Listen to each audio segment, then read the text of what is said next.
ಭಾರೀ ಕುತೂಹಲ ಕೆರಳಿಸಿದ್ದ ದಾವಣಗೆರೆ ದಕ್ಷಿಣ ಹಾಗೂ ಬಾಗಲಕೋಟೆ ಎರಡೂ ಉಪಚುನಾವಣೆಯಲ್ಲಿ ಕಾಂಗ್ರೆಸ್ ಅಭ್ಯರ್ಥಿಗಳು ಗೆದ್ದು ಬಿಗಿದ್ದಾರೆ. ದಾವಣಗೆರೆ ದಕ್ಷಿಣ ಕ್ಷೇತ್ರದಲ್ಲಿ ಶಾಮನೂರು ಶಿವಶಂಕರಪ್ಪ ಮೊಮ್ಮಗ ಸಮರ್ಥ ಮಲ್ಲಿಕಾರ್ಜುನ್ ಬಿಜೆಪಿ ಅಭ್ಯರ್ಥಿ ಶ್ರೀನಿವಾಸ್ ದಾಸಕರಿಯಪ್ಪ ವಿರುದ್ಧ 5708 ಮತಗಳ ಅಂತರದಿಂದ ಗೆಲುವು ಕಂಡಿದ್ದಾರೆ. ಕಾಂಗ್ರೆಸ್ ಅಭ್ಯರ್ಥಿ ಸಮರ್ಥ ಶಾಮನೂರಿಗೆ 69578 ಮತ, ಬಿಜೆಪಿಯ ಶ್ರೀನಿವಾಸ್ ದಾಸಕರಿಯಪ್ಪಗೆ 63870 ಮತಗಳು ಬಂದಿವೆ. ಇನ್ನು ಎಸ್ಡಿಪಿಐ ಅಬ್ಸರ್ ಕೊಡ್ಲಿಪೇಟೆಗೆ 18975 ಮತಗಳು ಬಂದಿವೆ. ಖುಷಿ ಪಟ್ಟಿವಿ. ಅದೇ ನಮ್ಮ ಇನಿಷಿಯಲ್ ರಿಯಾಕ್ಷನ್. ನೀವು ನೋಡ್ತಿದ್ರೆ ನಮ್ಮ ಅಕ್ಕಪಕ್ಕ ಕಾರ್ಯಕರ್ತರು ಎಲ್ಲ ಸೊ ಇವರೇ ಪೋಲಿಂಗ್ ಸ್ಟೇಷನಲ್ಲೆಲ್ಲ ಕೌಂಟ್ ಮಾಡ್ತಿದ್ರು. ಎಷ್ಟು ಖುಷಿಯಾಗಿದ್ದಾರೆ. ಮತದಾರರಿಗೆ ಒಂದೇದು ಧನ್ಯವಾದಗಳು ಸರ್. ಯಾಕಂದರೆ ಎಲ್ಲ ವರ್ಗದ ಜನ, ಎಲ್ಲ ಧರ್ಮದ ಜನ ನಮಗೆ ಸಪೋರ್ಟ್ ಮಾಡಿದ್ರು ಸರ್. ಆಮೇಲೆ ನಮ್ಮ ಗೆಲುವು ಅಂದರೆ ನಮ್ಮ ಕಾರ್ಯಕರ್ತರಿಗೆ ಇದೆ. ಯಾಕಂದರೆ ನಮ್ಮ ಕಾರ್ಯಕರ್ತರು ಅಷ್ಟಕ್ಕೊಂದು ಹೋರಾಟ ಇದೆ. ಆಮೇಲೆ ಅಷ್ಟಕ್ಕೊಂದು ನಮಗೆ ಆಶೀರ್ವಾದ ಕೊಡ್ತಾರೆ. ಸೊ ಮತದಾರರು ಪ್ರೀತಿ ವಿಶ್ವಾಸ, ನಮ್ಮ ಸಂಬಂಧ ಇರೋದು ಸ್ನೇಹ. ಬಾಗಲಕೋಟೆ ಉಪಚುನಾವಣೆಯಲ್ಲಿ ಕಾಂಗ್ರೆಸ್ ಅಭ್ಯರ್ಥಿ ಉಮೇಶ್ ಮೇಟಿ 22332 ಮತಗಳ ಅಂತರದಿಂದ ಭರ್ಜರಿ ಗೆಲುವು ಸಾಧಿಸಿದ್ದಾರೆ. ಉಮೇಶ್ ಮೇಟಿ ಗೆಲುವಿಗೆ ಕೈ ಕಾರ್ಯಕರ್ತರು ನವನಗರದ ಉಮೇಶ್ ಮೇಟಿ ನಿವಾಸದ ಬಳಿ ಪಟಾಕಿ ಸಿಡಿಸಿ ಸತೀಶ್ ಜಾರಕಿಹೊಳಿ ಉಮೇಶ್ ಮೇಟಿ ಭಾವಚಿತ್ರ ಹಿಡಿದು ಘೋಷಣೆಗಳನ್ನು ಕೂಗಿದ್ದಾರೆ.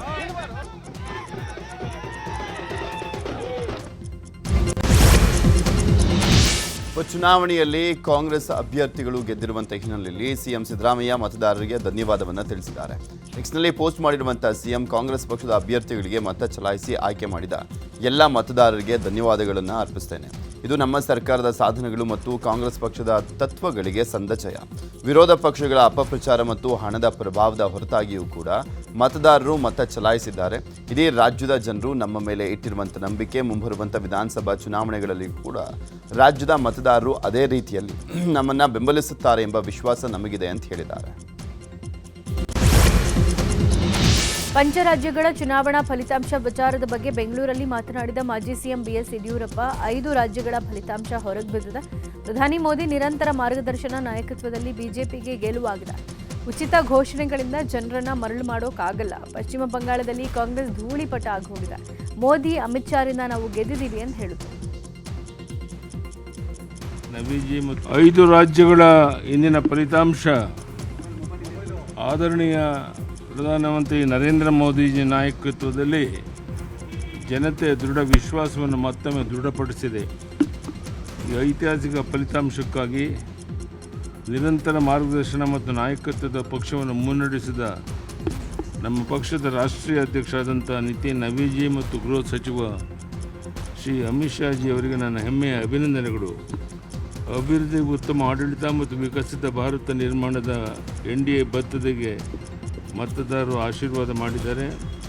ಕೇವಲ ಉಚಿತ ಘೋಷಣೆಗಳಿಂದ ಜನರನ್ನು ದೀರ್ಘಕಾಲ ಮರಳು ಮಾಡಲು ಸಾಧ್ಯ ಇಲ್ಲ ಅನ್ನೋದನ್ನು ಸಾಬೀತು ಮಾಡಿದ್ದಾರೆ. 5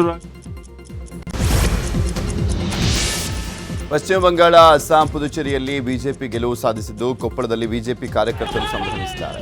ಕೊಪ್ಪಳದ ಅಶೋಕ ವೃತ್ತದಲ್ಲಿ ಕಾರ್ಯಕರ್ತರು ಪಟಾಕಿ ಸಿಡಿಸಿ ಸಂಭ್ರಮಿಸಿದ್ದಾರೆ. ಎಂಎಲ್ಸಿ ಹೇಮಲತಾ ನಾಯಕ್, ಬಿಜೆಪಿ ರಾಜ್ಯ ಕಾರ್ಯಕಾರಿ ಸಮಿತಿ ಸದಸ್ಯ ಡಾಕ್ಟರ್ ಬಸವರಾಜ್ ಕ್ಯಾವಟರ್ ಸೇರಿದಂತೆ ಹಲವರು ಭಾಗಿಯಾಗಿದ್ದರು. ಇನ್ನು ಕೋಲಾರದಲ್ಲಿ ಬಿಜೆಪಿ ನಾಯಕರು ಸಂಭ್ರಮಿಸಿದ್ರು. ನಗರದ ಡೂಮ್ ಲೈಟ್ ವೃತ್ತದಲ್ಲಿ ಮಾಜಿ ಸಂಸದ ಎಸ್ ಮುನಿಸ್ವಾಮಿ ಹಾಗೂ ಜಿಲ್ಲಾ ಬಿಜೆಪಿ ಅಧ್ಯಕ್ಷ ಚಲಪತಿ ನೇತೃತ್ವದಲ್ಲಿ 10 ಮುಖಂಡರು ಪಟಾಕಿ ಸಿಡಿಸಿ ಸಿಹಿ ಹಂಚಿ ರಸ್ತೆ ಮಧ್ಯೆ ಕುಡಿದು ಗೆಲುವನ್ನು ಸಂಭ್ರಮಿಸಿದರು. ಬಾಗಲಕೋಟೆ, ದಾವಣಗೆರೆ ದಕ್ಷಿಣ ಉಪಚುನಾವಣೆಯಲ್ಲಿ ಕಾಂಗ್ರೆಸ್ ಜಯಬೇರಿ ಹಿನ್ನೆಲೆಯಲ್ಲಿ ಕಲಬುರಗಿಯಲ್ಲಿ ಕಾಂಗ್ರೆಸ್ ವತಿಯಿಂದ ಸಂಭ್ರಮಾಚರಣೆಯನ್ನು ಮಾಡಲಾಯಿತು. ನಗರದ ಕಾಂಗ್ರೆಸ್ ಕಚೇರಿ ಬಳಿ ಕಾರ್ಯಕರ್ತರು ಪಟಾಕಿ ಸಿಡಿಸಿ ಸಿಹಿ ಹಂಚಿ ಸಂಭ್ರಮಿಸಿದರು. ಇನ್ನು ತಮಿಳುನಾಡಿನಲ್ಲಿ ವಿಜಯ್ ನೇತೃತ್ವದ ಟಿವಿಕೆ ಪಕ್ಷಕ್ಕೆ ಭರ್ಜರಿ ಗೆಲುವು ಹಿನ್ನೆಲೆಯಲ್ಲಿ ಬೆಂಗಳೂರಿನಲ್ಲಿ ಅಭಿಮಾನಿಗಳಿಂದ ವಿಜಯೋತ್ಸವ ನಡೆಸಲಾಗಿದೆ. ಜೀವನ್ ಭೀಮಾ ನಗರದಲ್ಲಿ ಬೈಕ್ ರ್ಯಾಲಿಯನ್ನು ನಡೆಸಿದ್ದು ಪಟಾಕಿ ಹಚ್ಚಿ ಸಂಭ್ರಮಿಸಲಾಗಿದೆ. ದೇವಸ್ಥಾನ ಹಾಗೂ ಚರ್ಚ್ಗೆ ತೆರಳಿ ವಿಜಯ್ ಫೋಟೋವನ್ನಿಟ್ಟು ಅಭಿಮಾನಿಗಳು ಪೂಜೆಯನ್ನು ಸಲ್ಲಿಕೆ ಮಾಡಿದರು. ಕೋಲಾರದ KGFನಲ್ಲಿ ತಮಿಳುನಾಡಿನಲ್ಲಿ ಟಿವಿಕೆ ಗೆಲುವಿಗೆ ನಟ ವಿಜಯ್ ಅಭಿಮಾನಿಗಳು ಸಂಭ್ರಮಿಸಿದ್ದಾರೆ. KGF ನಗರದ ಚಾಂಪಿಯನ್ ರಿಫ್ನಲ್ಲಿ ಪಟಾಕಿ ಸಿಡಿಸಿ ಕೇಕ್ ಕತ್ತರಿಸುವ ಮೂಲಕ ಮಹಿಳೆಯರು, ಮಕ್ಕಳು ಗೆಲುವಿನ ಸಂಭ್ರಮಾಚರಣೆಯನ್ನು ಮಾಡಿದರು.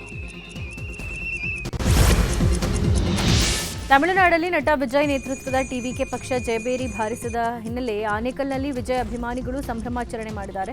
101 ಈಡುಗಾಯಿ ಒಡೆದು ಮಹಿಳಾ ಅಭಿಮಾನಿ ಹರಕೆ ತೀರಿಸಿದ್ದಾರೆ. ದೀಪಾನವರು ತಮಿಳುನಾಡಲ್ಲಿ ಟಿವಿಕೆ ಗೆಲ್ಲಬೇಕು ಅಂತ ಜಲಕಂಠೇಶ್ವರ ಸ್ವಾಮಿ ದೇವಾಲಯದಲ್ಲಿ ಹರಕೆ ಹೊತ್ಕೊಂಡಿದ್ರಂತೆ. ಅತ್ತ ಟಿವಿಕೆ ಪಕ್ಷ ಗೆಲುವು ಸಾಧಿಸ್ತಾ ಇದ್ದಂತೆ ದೇಗುಲಕ್ಕೆ ಆಗಮಿಸಿದ ದೀಪಾ ವಿಜಯ್ ಫೋಟೋ ಇಟ್ಟು ವಿಶೇಷ ಪೂಜೆ ಮಾಡಿ ಹರಕೆ ತೀರಿಸಿದ್ದಾರೆ. ಸ್ವಲ್ಪ ಅವಕಾಶ ಕೊಡಿ, ಬಸವರಾಜ ರಾಯರೆಡ್ಡಿ ಸಿಎಂ ಆಗ್ತಾರೆ ಅಂತ ಸಚಿವ ಶಿವಾನಂದ ಪಾಟೀಲ್ ಹೇಳಿದ್ದಾರೆ. ಕೊಪ್ಪಳದ ಕುಕನೂರಿನಲ್ಲಿ ಮಾತನಾಡಿದಂಥ ಶಿವಾನಂದ ಪಾಟೀಲ್ ಸಿಎಂ ಬದಲಾವಣೆ ಚರ್ಚೆ ಬಗ್ಗೆ ಹೈಕಮಾಂಡ್ ನೋಡ್ಕೊಳ್ಳುತ್ತೆ ಅಂತ ಹೇಳಿದರು. ಇದೇ ವೇಳೆ ರಾಯರೆಡ್ಡಿಗೆ ಮಂತ್ರಿ ಸ್ಥಾನ ಸಿಗುತ್ತಾ ಅನ್ನುವಂಥ ಪ್ರಶ್ನೆಗೆ ಉತ್ತರಿಸಿದ ಶಿವಾನಂದ ಪಾಟೀಲ್, ಸ್ವಲ್ಪ ಸಮಯ ಕೊಡಿ, ರಾಯರೆಡ್ಡಿ ಸಿಎಂ ಆಗ್ತಾರೆ ಅಂತ ಹೇಳಿದರು. ಮುಖ್ಯಮಂತ್ರಿ ಆಗ್ತಾರ್ರಿ. ಬಾಗಲಕೋಟೆಯವರೆಗೂ ಕೃತಜ್ಞತೆ ಮತ್ತು ದಾವಣಗೆರೆಯವರೆಗೂ ಕೃತಜ್ಞತೆ.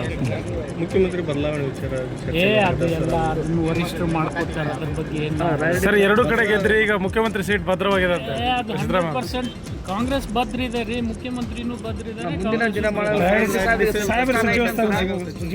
ಅವ್ರು ಮುಖ್ಯಮಂತ್ರಿ ಆಗ್ತಾರ್ರಿ. ಇನ್ನೇನು ಬೇಕು ನಿಮ್ಗೆ? ಮುಂದೊಂದು ಸ್ವಲ್ಪ ಅವಕಾಶ ಕೊಡ್ರಿ. ಹಾಸನದಲ್ಲಿ ಆಡಳಿತ ವ್ಯವಸ್ಥೆ ಸಂಪೂರ್ಣ ಹದಗೆಟ್ಟು ಹೋಗಿದೆ. ಜಿಲ್ಲಾಧಿಕಾರಿ ಶೋ ಆಫ್ ಮಾಡ್ಕೊಂಡು ಓಡಾಡ್ತಾ ಇದ್ದಾರೆ ಅಂತ ಮಾಜಿ ಸಚಿವ ಎಚ್ ಡಿ ರೇವಣ್ಣ ಹೇಳಿದ್ದಾರೆ. ಹಾಸನದಲ್ಲಿ ಮಾತನಾಡಿದ ಅವರು, ಜನರ ಕಷ್ಟಗಳನ್ನು ಕೇಳೋರೇ ಇಲ್ಲ ಅನ್ನುವಂತಾಗಿದೆ. ಕಾಮ ಸಮುದ್ರ ಏತ ನೀರಾವರಿಗೆ ಹಣ ಮಂಜೂರಾಗಿದೆ. ಇದನ್ನು ಸರಿಯಾಗಿ ಬಳಕೆ ಮಾಡ್ಕೊಳ್ಳೋಕೆ ಜಿಲ್ಲಾಧಿಕಾರಿಗೆ ಆಗಿಲ್ಲ. ಇಂಥವರು ಜಿಲ್ಲಾಧಿಕಾರಿ ಆಗೋದಕ್ಕೆ ಅನ್ಫಿಟ್ ಅಂತ ರೇವಣ್ಣ ಆಕ್ರೋಶ ವ್ಯಕ್ತಪಡಿಸಿದರು. ಇದೇ ವೇಳೆ ಉಸ್ತುವಾರಿ ಸಚಿವ ಕೃಷ್ಣ ಬೈರೇಗೌಡ ವಿರುದ್ಧವೂ ರೇವಣ್ಣ ಕಿಡಿಕಾರಿದ್ದಾರೆ. ನೀವು ಜಿಲ್ಲಾಧಿಕಾರಿಗಳಿಗೆ ಫಸ್ಟ್ ನೀವು ಕಂದಾಯ ಇಲಾಖೆ ಸಂಬಂಧಪಟ್ಟಂಥ ಕೆಲಸಗಳು ನಿಮ್ಮ ಇಲಾಖೆಯಲ್ಲೇ ಕೆಲಸ ಮಾಡೋದಕ್ಕೆ ನಿಮಗೆ ಈ ಯೋಗ್ಯತೆ ಇಲ್ಲ. ಬೇರೆ ಇಲಾಖೆಗೆ ಕೈ ಹಾಕಿಕೊಟ್ಟಿದೆ. ಉದಾಹರಣೆಗೆ ಲ್ಯಾಂಡ್ ಅಕ್ವಿಸಿಷನ್ ಆಫೀಸ್ ಇದೆ ಹಾಸನದಲ್ಲಿ. ಹೇಮವತಿ ಭೂಸ್ವಾಧೀನ ಅಧಿಕಾರಿಗಳು 8 ವರ್ಷ ಆಯಿತು ಆಸ್ಥಾನ ಅಂತ ಮಂಜೂರಾತಿ ಕೊಟ್ಟು 8 ವರ್ಷ ಲಿಟಿಗೇಷನ್ ಆಯಿತು. ಇವತ್ತುವರೆಗೆ ಲ್ಯಾಂಡ್ ಅಕ್ವಿಸಿಷನ್ ಮಾಡೋದಕ್ಕೆ ಆಗ್ತಾ ಇಲ್ಲ. ಜಿಲ್ಲಾಧಿಕಾರಿಗಳು ಬೆಳಗ್ಗೆ ಇದ್ದರೆ ನೀವು ಟೂರ್ ಮಾಡೋದು ಕಮ್ಮಿ ಮಾಡಿ, ನಿಮ್ಮ ಎಂಥದ್ದು ಶೋ ಮಾಡೋದು ಸ್ವಲ್ಪ ಕಮ್ಮಿ ಮಾಡಿ, ನಿಮ್ಮ ಕಚೇರಿ ಕೂತ್ಕೊಂಡು ನಿಮ್ಮ ಕಂದಾಯ ಇಲಾಖೆ ಕೆಲಸ ಮಾಡಿ. ಒಂದೊಂದು ತಾಲೂಕು ಕಚೇರಿಯಲ್ಲಿ ನಿಮ್ಮ ತಾಲೂಕು ಕಚೇರಿ ಕೆಲಸ ಎಷ್ಟೆಷ್ಟು ಬಾಕಿ ಇದೆ ಅಂತ ಒಂದು ಸ್ವಲ್ಪ ಸಾರ್ವಜನಿಕ ಬಿಡುಗಡೆ ಮಾಡಿ. ಒಬ್ಬೊಬ್ರಿಗೆ 3 ಚಾರ್ಜು. ಡಿ ಸಿ ಏನು, ಡಿ ಸಿಗೆ ಯಾರು ಕುಣಿತಾರೆ ತಕ್ಕನಾಗಿ ಅವ್ರು ಇಡಬೇಕು. ಯಾರು ಡಿ ಸಿ ಅಂತಾರೆ, ಡಿ ಸಿ ಆಗೋಕ್ಕೆ ಅನ್ಫಿಟ್ಟು. ಯಾರು ಡಿ ಸಿ ಅಂತಾರೆ, ಡಿ ಸಿ ಆಗೋಕ್ಕೆ ಅನ್ಫಿಟ್ಟು. ಹಜ್ ಯಾತ್ರಿಗಳು ಮಾಡುವಂಥ ಪ್ರಾರ್ಥನೆಯಲ್ಲಿ ರಾಜ್ಯದ ಒಳಿತನ್ನ ಬಯಸಿರಿ ಅಂತ ಸಿಎಂ ಸಿದ್ದರಾಮಯ್ಯ ಹೇಳಿದ್ದಾರೆ. ನಿನ್ನೆ ಕರ್ನಾಟಕ ಹಜ್ ಸಮಿತಿ ವತಿಯಿಂದ ಹಜ್ ಯಾತ್ರಿಕರಿಗೆ ಶುಭ ಹಾರೈಸಿ ಮಾತನಾಡಿದಂಥ ಸಿಎಂ, ಇಸ್ಲಾಂ ಧರ್ಮದ ಪ್ರಮುಖ 5 ಆಧಾರ ಸ್ತಂಭಗಳಲ್ಲಿ ಹಜ್ ಆಚರಣೆಯೂ ಕೂಡ ಒಂದಾಗಿದ್ದು, ಪ್ರತಿಯೊಬ್ಬ ಮುಸಲ್ಮಾನನು ತನ್ನ ಜೀವಿತಾವಧಿಯಲ್ಲಿ ಒಮ್ಮೆಯಾದರೂ ಹಜ್ ಯಾತ್ರೆಯನ್ನು ಕೈಗೊಳ್ಳಲೇಬೇಕಾಗಿದೆ. ಯಾತ್ರೆ ಸಂದರ್ಭದಲ್ಲಿ ರಾಜ್ಯದ ಒಳಿತನ್ನ ಬಯಸಿ ಅಂತ ಹೇಳಿದ್ದಾರೆ. ಪ್ರತಿಯೊಬ್ಬ ಮುಸ್ಲಿಮನು ಕೂಡ ತನ್ನ ಜೀವನದಲ್ಲಿ ಒಮ್ಮೆಯಾದರೂ ಕೂಡ ಹಜ್ ಯಾತ್ರೆಗೆ ಹೋಗಲೇಬೇಕು. ಇದು 5 ಆಧಾರ ಸ್ತಂಭಗಳಲ್ಲಿ ಹಜ್ ಯಾತ್ರೆನೂ ಕೂಡ ಹಜ್ ಯಾತ್ರೆ ಆಚರಣೆ ಮಾಡ್ತಕ್ಕಂಥದ್ದು ಕೂಡ ಒಂದು ಅಂತಕ್ಕಂಥ ಮಾತುಗಳನ್ನು ಹೇಳಲಿಕ್ಕೆ ಬಯಸ್ತಾ ಇದ್ದೇನೆ. ಪ್ರತಿಯೊಬ್ಬ ಆರ್ಥಿಕವಾಗಿ ಸಬಲನಾಗಿರ್ತಕ್ಕಂಥವ್ರು, ಆರೋಗ್ಯವಂತನಾಗಿರ್ತಕ್ಕಂಥವ್ರು ಒಮ್ಮೆಯಾದರೂ ಕೂಡ ಹಜ್ ಯಾತ್ರೆಯನ್ನು ಮಾಡಬೇಕು. ಹಜ್ ಯಾತ್ರೆಯನ್ನು ಮಾಡಿದ್ರೆ ಅವರ ಪಾಪಗಳೆಲ್ಲ ಕೂಡ ಕ್ಷಮಿಸಲ್ಪಡುತ್ತವೆ ಅಂತಕ್ಕಂಥ ಮಾತುಗಳನ್ನು, ಈ ಥರದ ನಂಬಿಕೆ ಕುರಾನ್ನಲ್ಲಿ ಇದೆ ಅಂತಕ್ಕಂಥ ಮಾತುಗಳನ್ನು ಹೇಳಲಿಕ್ಕೆ ಬಯಸ್ತಾ ಇದ್ದೇನೆ. ಚಿತ್ರದುರ್ಗದ ರೇಣುಕಾಸ್ವಾಮಿ ಕೊಲೆ ಪ್ರಕರಣದಲ್ಲಿ ಆರೋಪಿ ದರ್ಶನ್ ಸಲ್ಲಿಸಿದ್ದಂಥ ಜಾಮೀನು ಅರ್ಜಿ ವಿಚಾರಣೆಯನ್ನು 1 ವಾರ ಮುಂದೂಡಲಾಗಿದೆ. ದರ್ಶನ್ ಪರವಾಗಿ ಹಿರಿಯ ವಕೀಲ ಮುಕುಲ್ ರೋಹಟಗಿ ವಾದವನ್ನು ಮಂಡಿಸಿದ್ರು. 1 ವರ್ಷದಿಂದ ದರ್ಶನ್ ಜೈಲಿನಲ್ಲಿ ಇದ್ದಾರೆ. ಜೈಲು ಅಧಿಕಾರಿಗಳು ಮೂಲಭೂತ ಸವಲತ್ತನ್ನು ನೀಡ್ತಾ ಇಲ್ಲ ಅಂತ ವಾದ ಮಂಡಿಸಿದರು. ಈ ಸಂಬಂಧ ರಾಜ್ಯ ಸರ್ಕಾರಕ್ಕೆ ಸುಪ್ರೀಂ ಕೋರ್ಟ್ ನೋಟಿಸ್ ಅನ್ನು ಕೊಟ್ಟಿದೆ. ಅಲ್ಲದೆ ದರ್ಶನ್ ಕೇಸ್ ಪ್ರಗತಿ ಬಗ್ಗೆ ವರದಿಯನ್ನು ನೀಡುವಂತೆ 57ನೇ CCH ಕೋರ್ಟ್ಗೆ ಕೇಳಿದೆ. ಅರ್ಜಿ ವಿಚಾರಣೆಯನ್ನು 1 ವಾರಗಳ ಕಾಲ ಕೋರ್ಟ್ ಮುಂದೂಡಿಕೆ ಮಾಡಿದೆ. ಧಾರವಾಡದ ಬೌದ್ಧ ಸನ್ಯಾಸಿ ಕೊಲೆ ಪ್ರಕರಣದ ರಹಸ್ಯ ಬಯಲಾಗಿದೆ. ಉತ್ತರ ಕನ್ನಡ ಜಿಲ್ಲೆಯ ಮುಂಡಗೋಡ ಪಟ್ಟಣದ ನಿವಾಸಿ ತಾಶಿ ದೊಂದೂಪ ಎಂಬ ಬೌದ್ಧ ಸನ್ಯಾಸಿ ಏಪ್ರಿಲ್ 29ನೇ ತಾರೀಕು ಧಾರವಾಡದ ಹಳಿಯಾಳ ರಸ್ತೆಯಲ್ಲಿ ಶವವಾಗಿ ಪತ್ತೆಯಾಗಿದ್ದರು. ಮುಖದ ಮೇಲೆ ಗಾಯ ಇದ್ದ ಹಿನ್ನೆಲೆ ಧಾರವಾಡ ಗ್ರಾಮೀಣ ಠಾಣೆಯ ಪೊಲೀಸರು ತನಿಖೆ ಕೈಗೊಂಡಿದ್ರು. ತನಿಖೆ ನಡೆಸಿದ ಪೊಲೀಸರು ಸನ್ಯಾಸಿಯನ್ನ ಅಪಹರಿಸಿರೋದು ಪತ್ತೆಯಾಗಿದೆ. ಆದರೆ ಹಣ ಸಿಗದೇ ಇದ್ದಾಗ ಬೌದ್ಧ ಸನ್ಯಾಸಿ ಕೊಲೆಗೈದು ಹಳಿಯಾಳ ರಸ್ತೆಯಲ್ಲಿ ಶವ ಬಿಸಾಡಿ ಆರೋಪಿಗಳು ಎಸ್ಕೇಪ್ ಆಗಿರೋದು ತನಿಖೆಯಲ್ಲಿ ಬಯಲಾಗಿದೆ. 5ರಿಂದ ಸನ್ಯಾಸಿ ಕೊಲೆಯಾಗಿದ್ದು 3ರನ್ನ ಮಹಾರಾಷ್ಟ್ರದ ಕೊಲ್ಲಾಪುರದಲ್ಲಿ ಅರೆಸ್ಟ್ ಮಾಡಲಾಗಿದೆ. ಇನ್ನಿಬ್ಬರು ಆರೋಪಿಗಳಿಗಾಗಿ ಪೊಲೀಸರು ಶೋಧ ಕಾರ್ಯ ಮುಂದುವರೆಸಿದ್ದಾರೆ. ನೋಡೋ ಪ್ರಕಾರ ಈ ನ್ಯಾಚುರಲ್ ಡೆತ್ ಇಲ್ಲ, ಇದರಲ್ಲಿ ಯಾವುದು ಹೆಚ್ಚಿನ ಕ್ರೈಮ್ ಆಗಿದೆ ಆ ಥರ ನಮಗೆ ಮೇಲ್ನೋಟಕ್ಕೆ ಐಡಿಯಾ ಬಂತು. ಅದರ ಬೇಸಿಸ್ ಮೇಲೆ ಅವ್ರದ್ದು ಐಡೆಂಟಿಟಿ ಫಸ್ಟ್ ನಮಗೆ ಐಡೆಂಟಿಟಿ ಎಸ್ಟಾಬ್ಲಿಷ್ ಮಾಡಬೇಕಿತ್ತು.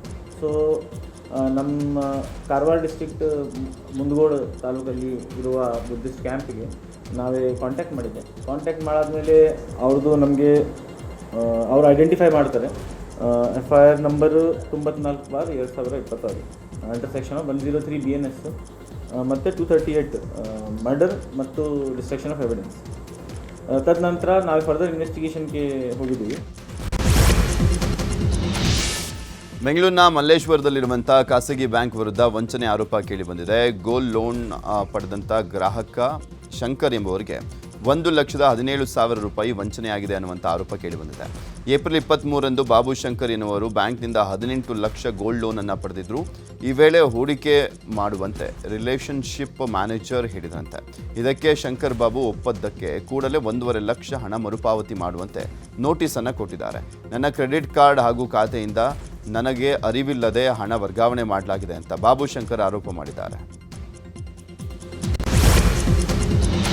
ಗಾಂಜಾ ಮಾರಾಟಕ್ಕೆ ಯತ್ನಿಸಿದ್ದ ಆರೋಪಿಯನ್ನ ಕೋಲಾರ ಜಿಲ್ಲೆಯ ಮಾಲೂರು ಪೊಲೀಸರು ಬಂಧಿಸಿದ್ದಾರೆ. ಮಾಲೂರು ತಾಲೂಕಿನ ಬೊಪ್ಪನಹಳ್ಳಿ ಗ್ರಾಮದಲ್ಲಿ ಖಚಿತ ಮಾಹಿತಿಯ ಮೇರೆಗೆ ದಾಳಿ ನಡೆಸಿದ ಮಾಲೂರು ಪೊಲೀಸರು ಬೊಪ್ಪನಹಳ್ಳಿ ಗ್ರಾಮದ ವೆಂಕಟೇಶ್ ಎಂಬಾತನನ್ನ ಬಂಧಿಸಿ 980 ಗ್ರಾಂ ಗಾಂಜಾ ವಶಕ್ಕೆ ಪಡ್ಕೊಂಡಿದ್ದಾರೆ. ಸದ್ಯ ಈ ಬಗ್ಗೆ ಮಾಲೂರು ಪೊಲೀಸ್ ಠಾಣೆಯಲ್ಲಿ ಪ್ರಕರಣ ದಾಖಲಾಗಿದ್ದು ಆರೋಪಿಯನ್ನ ನ್ಯಾಯಾಂಗ ಬಂಧನಕ್ಕೊಪ್ಪಿಸಲಾಗಿದೆ. ಗ್ಯಾಸ್ ದರ ಏರಿಕೆಗೆ ಕರ್ನಾಟಕ ವಾಣಿಜ್ಯೋದ್ಯಮ ಸಂಸ್ಥೆ ತೀವ್ರ ವಿರೋಧವನ್ನು ವ್ಯಕ್ತಪಡಿಸಿದೆ. ವಾಣಿಜ್ಯ ಬಳಕೆ LPG ದರ ದಿಢೀರ್ 993 ರೂಪಾಯಿ ಹೆಚ್ಚಿಗೆ ಆಗಿತ್ತು. ಇದು ಜನಸಾಮಾನ್ಯರನ್ನು ಇನ್ನಷ್ಟು ಕಷ್ಟಕ್ಕೆ ದೂಡಲಿದೆ. ದಿನೇ ದಿನೇ ಹೆಚ್ಚಾಗ್ತಾ ಇರುವಂಥ ಅವಶ್ಯಕ ವಸ್ತುಗಳ ಬೆಲೆ ನಡುವೆ ಗ್ಯಾಸ್ ದರ ಕೂಡ ಹೆಚ್ಚಳ ಮಾಡಲಾಗಿದೆ. ಈ ಕ್ರಮ ಸರಿಯಲ್ಲ. ಮಧ್ಯಮ ವರ್ಗ ಹಾಗೂ ಬಡವರ್ಗದ ಕುಟುಂಬಕ್ಕೆ ಹೊರೆಯಾಗಿದೆ. ಕೂಡಲೇ ದರ ಏರಿಕೆ ಹಿಂಪಡೆಯಬೇಕು ಅಂತ ಕರ್ನಾಟಕ ವಾಣಿಜ್ಯೋದ್ಯಮ ಸಂಸ್ಥೆಯ ಅಧ್ಯಕ್ಷ ಆದಪ್ಪ ಗೌಡರ್ ಆಗ್ರಹಿಸಿದ್ದಾರೆ. ಚಿಕ್ಕಬಳ್ಳಾಪುರದಲ್ಲಿ ಡಿವೈಎಸ್ಪಿ ಮುರಳೀಧರ್ ನೇತೃತ್ವದಲ್ಲಿ ನಿನ್ನೆ ಗುಜರಿ ವ್ಯಾಪಾರಸ್ಥರೊಂದಿಗೆ ಸಭೆ ನಡೆದಿದೆ. ರೈತರ ಪಂಪ್ ಸೆಟ್ ಮೋಟಾರ್ಗಳ ಕಳವು ಪ್ರಕರಣ ಹೆಚ್ಚಾಗ್ತಾ ಇರುವುದರಿಂದ ಚಿಂತಾಮಣಿ ನಗರ ಪೊಲೀಸ್ ಠಾಣೆಯಲ್ಲಿ ಸಭೆ ನಡೆಸಲಾಯಿತು. ಕಳ್ಳತನದ ಮಾಲುಗಳನ್ನು ಖರೀದಿಸುವವರ ವಿರುದ್ಧ ಕಠಿಣ ಕ್ರಮ ಕೈಗೊಳ್ಳುವ ಎಚ್ಚರಿಕೆ ಕೊಟ್ಟಿದ್ದಾರೆ. ಹಾಗೂ ಅನುಮಾನಾಸ್ಪದ ವ್ಯಕ್ತಿಗಳ ಬಗ್ಗೆ ಕೂಡಲೇ ಪೊಲೀಸರಿಗೆ ಮಾಹಿತಿ ಕೊಡುವ ಮೂಲಕ ಇಲಾಖೆಯೊಂದಿಗೆ ಸಹಕರಿಸಬೇಕು ಅಂತ ಸೂಚನೆ ಕೊಟ್ಟಿದ್ದಾರೆ.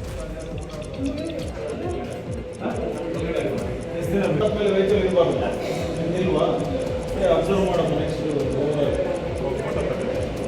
ವಿಡಿಯೋ ಮಾಡ್ಕೊಂಡಿದ್ದೀರಲ್ಲ ನಾವು ಫುಟ್ಪಾತನ್ನು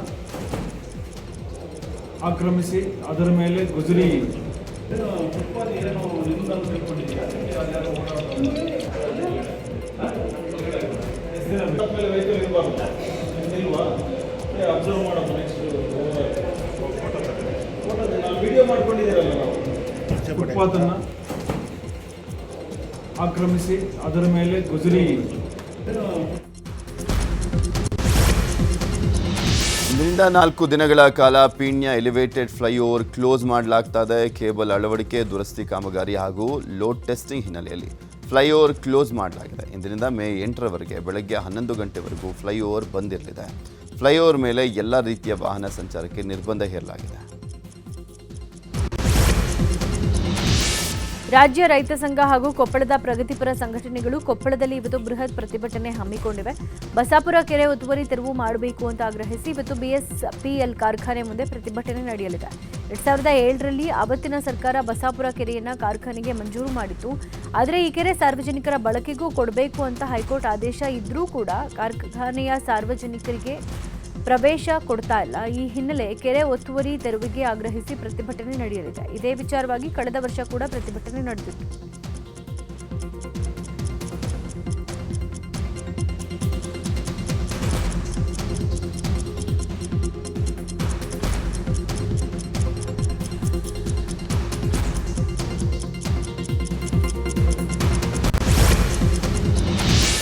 ಬೆಂಗಳೂರಲ್ಲಿ ಇನ್ನೆರಡು ದಿನ ಯೆಲ್ಲೋ ಅಲರ್ಟ್ ಘೋಷಣೆ ಮಾಡಲಾಗಿದೆ. ಕಳೆದ 2 ದಿನಗಳಿಂದ ಬೆಂಗಳೂರಿನ ಅಲ್ಲಲ್ಲಿ ಮಳೆ ಆಗ್ತಾ ಇದೆ. ಇನ್ನೆರಡು ದಿನಗಳ ಕಾಲ ಇದೇ ರೀತಿಯ ವಾತಾವರಣ ಇರಲಿದೆ ಅಂತ ಹವಾಮಾನ ಇಲಾಖೆ ಹೇಳಿದೆ. ಇನ್ನು ಕೆಲವೆಡೆ ಬಿರುಗಾಳಿ ಸಹಿತ ಮಳೆ ಆಗಲಿದೆ ಅಂತ ಎಚ್ಚರಿಕೆಯನ್ನು ಕೊಡಲಾಗಿದೆ. ಗಂಟೆಗೆ ಸುಮಾರು 40 ಕಿಲೋಮೀಟರ್ ವೇಗದಲ್ಲಿ ಗಾಳಿ ಬೀಸಲಿದೆ. ಜನರು ಎಚ್ಚರದಿಂದ ಇರುವಂತೆ ಸೂಚನೆ ಕೊಡಲಾಗಿದೆ.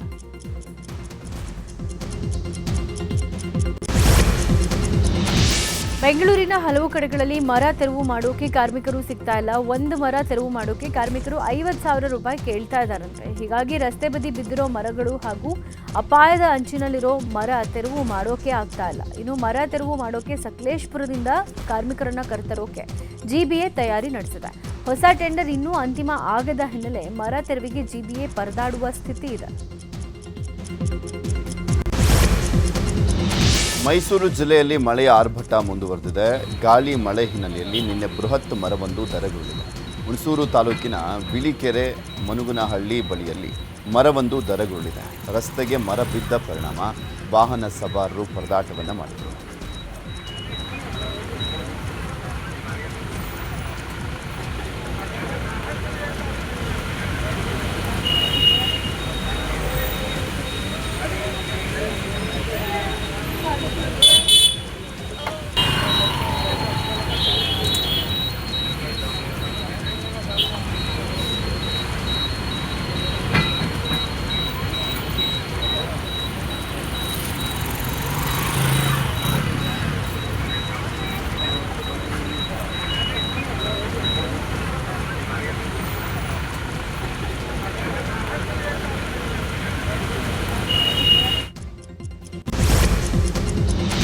ಮೈಸೂರಿನ ರಾಮಕೃಷ್ಣ ನಗರದ ವಾರ್ಡ್ ನಂಬರ್ 58ರಲ್ಲಿ ಶುದ್ಧ ಕುಡಿಯುವ ನೀರಿನ ಘಟಕವನ್ನು ಶಾಸಕ ಜಿಟಿ ದೇವೇಗೌಡರು ಉದ್ಘಾಟಿಸಿದ್ದಾರೆ. ಕುಡಿಯೋ ನೀರಿನ ಘಟಕ ಸ್ಥಾಪನೆ ಮಾಡುವಂತೆ ಶಾಸಕ ಜಿಟಿ ದೇವೇಗೌಡರಿಗೆ ಸ್ಥಳೀಯರು ಬಹುದಿನಗಳಿಂದ ಬೇಡಿಕೆ ಇಟ್ಟಿದ್ದರು. ಈ ಹಿನ್ನೆಲೆ ಸುಮಾರು 12 ಲಕ್ಷ ರೂಪಾಯಿ ವೆಚ್ಚದಲ್ಲಿ ನೀರಿನ ಘಟಕ ಸ್ಥಾಪಿಸಲಾಗಿದ್ದು, ಶಾಸಕ ಜಿಟಿ ದೇವೇಗೌಡರು ನಿನ್ನೆ ಘಟಕವನ್ನು ಉದ್ಘಾಟಿಸಿದ್ದಾರೆ. ನೇನ ಬಿಲ್ ಬಾಕಿ ಉಳಿಸಿಕೊಂಡವರಿಂದ ಜಲಮಂಡಳಿ ಓಟಿಎಸ್ ಮೂಲಕ ಬರೋಬ್ಬರಿ 12.15 ಕೋಟಿ ಸಂಗ್ರಹಿಸಿದೆ. ಇತ್ತೀಚೆಗೆ ಜಲಮಂಡಳಿ ಬಾಕಿ ಬಿಲ್ ವಸೂಲಿಗೆ ಒನ್ ಟೈಮ್ ಸೆಟಲ್ಮೆಂಟ್ ಯೋಜನೆ ಜಾರಿ ಮಾಡಿತು. 2 ಲಕ್ಷಕ್ಕೂ ಅಧಿಕ ಕನೆಕ್ಷನ್ನಿಂದ 471 ಕೋಟಿ ಬಾಕಿ ಬಿಲ್ ಬರುವಂಥದ್ದು ಬಾಕಿ ಇತ್ತು. ಇದೀಗ 56,765 ಕನೆಕ್ಷನ್ನಿಂದ 12 ಕೋಟಿಗೂ ಅಧಿಕ ಮೊತ್ತ ಪಾವತಿಯಾಗಿರುವುದಾಗಿ ಜಲಮಂಡಳಿ ತಿಳಿಸಿದೆ. ಚಿತ್ರದುರ್ಗ ಜಿಲ್ಲೆಯಲ್ಲಿ ಕುಡಿಯೋ ನೀರಿನ ಸಮಸ್ಯೆ ಹೆಚ್ಚಾಗಿದೆ. ಈ ಹಿನ್ನೆಲೆ ಸಮಸ್ಯೆ ಪರಿಹರಿಸುವ ನಿಟ್ಟಿನಲ್ಲಿ ಸಂಸದ ಗೋವಿಂದ ಕಾರಜೋಳ ಅಧಿಕಾರಿಗಳ ಸಭೆ ಕರೆದಿದ್ದಾರೆ. ಜಿಲ್ಲೆಯಲ್ಲಿ ಕುಡಿಯೋ ನೀರಿನ ಸಮಸ್ಯೆ ಬಗೆಹರಿಸುವ ಬಗ್ಗೆ ಇವತ್ತಿನ ಸಭೆಯಲ್ಲಿ ಚರ್ಚೆ ನಡೆಯಲಿದೆ. ಕೋಲಾರದ ಅಂತರಗಂಗೆ ಬೆಟ್ಟದಲ್ಲಿ ಬಿಸಿಲ ತಾಪಕ್ಕೆ ಕೋತಿಗಳು ಸಾವನ್ನಪ್ತಾ ಇದೆ. ಕಳೆದ 20 ದಿನಗಳಲ್ಲಿ 10ಕ್ಕೂ ಅಧಿಕ ಕೋತಿಗಳು ಸಾವನ್ನಪ್ಪಿವೆ. ಬೆಟ್ಟಕ್ಕೆ ಆಗಮಿಸುವಂಥ ಪ್ರವಾಸಿಗರೇ ನೀರನ್ನು ಕೋತಿಗಳಿಗೆ ಹಾಕ್ತಾ ಇದ್ದಾರೆ. ಆದರೆ ಅದು ಈಗ ಇಲ್ಲ. ಇತ್ತೀಚೆಗೆ ಅಂತರಗಂಗೆ ಬೆಟ್ಟಕ್ಕೆ ಪ್ರವಾಸಿಗರು ಬರ್ತಾ ಇಲ್ಲ. ಈ ಹಿನ್ನೆಲೆಯಲ್ಲಿ ಆಹಾರ ಹಾಗೂ ನೀರು ಸಿಗದೆ ನಿತ್ರಾಣಗೊಂಡಿರುವಂಥ ಕೋತಿಗಳು ಸಾವನ್ನಪ್ತಾ ಇದೆ. ಕೂಡಲೇ ಅರಣ್ಯ ಇಲಾಖೆ, ಮುಜರಾಯಿ ಇಲಾಖೆ ಅಧಿಕಾರಿಗಳು ಇತ್ತ ಗಮನ ಹರಿಸಬೇಕು ಅಂತ ಸ್ಥಳೀಯರು ಆಗ್ರಹಿಸಿದ್ದಾರೆ.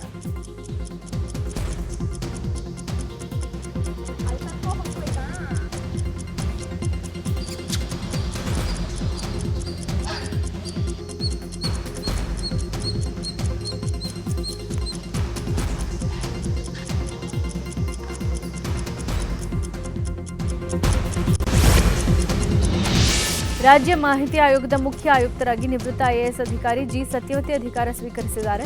ಲೋಕಭವನದಲ್ಲಿ ನಡೆದ ಕಾರ್ಯಕ್ರಮದಲ್ಲಿ ರಾಜ್ಯಪಾಲರಾದ ಥಾವರ್ಚಂದ್ ಗೆಹ್ಲೋಟ್ ಪ್ರಮಾಣ ವಚನ ಬೋಧಿಸಿದ್ದಾರೆ. ಈ ವೇಳೆ ಸಿಎಂ ಸಿದ್ದರಾಮಯ್ಯ, ಸಚಿವರಾದ H K. Patil, K J George, CS doctor Shalini Rajneesh ಸೇರಿದಂತೆ ಕರ್ನಾಟಕ ಮಾಹಿತಿ ಆಯೋಗದ ಆಯುಕ್ತರುಗಳು ಉಪಸ್ಥಿತರಿದ್ದರು. ನೂತನ ಮುಖ್ಯ ಆಯುಕ್ತರಿಗೆ ಶುಭಾಶಯ ಕೋರಿದ್ದಾರೆ.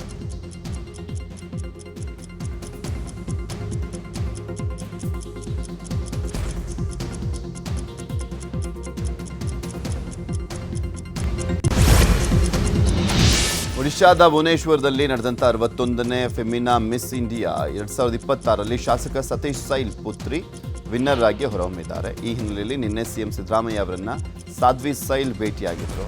ಈ ವೇಳೆ ಸಿಎಂ ಸಿದ್ದರಾಮಯ್ಯ ಸಾಧ್ವಿಯನ್ನು ಅಭಿನಂದಿಸಿದರು. ಸಿಎಂ ಭೇಟಿ ವೇಳೆ ಶಾಸಕರಾದಂಥ ಸತೀಶ್ ಸೈಲ್, ರಿಜ್ವಾನ್ ಅರ್ಷದ್, ಯಾಸಿರ್ ಖಾನ್ ಪಠಾಣ್, ವಿಧಾನ ಪರಿಷತ್ ಮುಖ್ಯ ಸಚೇತಕ ಸಲೀಂ ಅಹಮದ್, ಸದಸ್ಯರಾದಂಥ ಐವನ್ ಡಿಸೋಜಾ ಸೇರಿದಂತೆ ಹಲವರು ಹಾಜರಿದ್ದರು.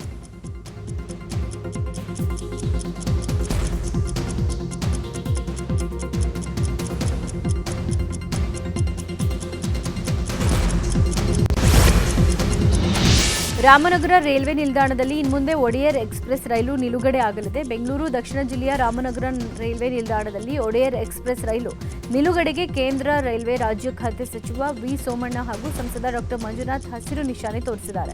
ಇವತ್ತು ನಡೆಯುವ ಕಾರ್ಯಕ್ರಮದಲ್ಲಿ ಶಾಸಕ ಇಕ್ಬಾಲ್ ಹುಸೇನ್ ಸೇರಿದಂತೆ ಹಲವರು ಭಾಗವಹಿಸಲಿದ್ದಾರೆ. ರೈಲು ನಿಲುಗಡೆ ಬೇಕೋ ಅಥವಾ ಹಲವು ವರ್ಷಗಳಿಂದ ಇದ್ದಂಥ ಕೂಗು ಕೇಳಿ ಬಂದಿತ್ತು. ಇದೀಗ ಅಂತಿಮವಾಗಿ ರೈಲು ನಿಲುಗಡೆಗೆ ಅನುಮತಿ ಸಿಕ್ಕಿದೆ.